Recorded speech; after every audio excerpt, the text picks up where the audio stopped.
అది అందరికీ తెలిసిందే. దాని అర్థం వన్ టైం పాస్వర్డ్ అని బదులిచ్చాడు ఆ యువకుడు. దాని కాల పరిమితి ఎంత అని మళ్ళీ ప్రశ్నించాడు గురువు. కొన్ని సెకండ్లు లేదా కొన్ని నిమిషాలు. ఆ కొద్ది సమయం గడిచిపోతే ఆ ఓటీపీ దేనికి పనికిరాదు అని సమాధానమిచ్చాడు ఆ యువకుడు. మన జీవితం కూడా ఓటీపీ లాంటిదే అన్నాడు గురువు.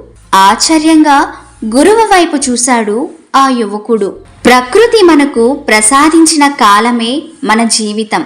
ఆ ఓటీపీ కాల పరిమితి ఒక్కొక్కరికి ఒక్కో రకంగా ఉంటుంది. జరిగిపోయిన కాలం, ప్రవహించే నది ఎప్పటికీ వెనక్కి రావని తెలిసిందే కదా. కాబట్టి మనకున్న కాలం ఎంతో అమూల్యమైనదిగా భావించాలి. ప్రతి క్షణము మనకు విలువైనదే.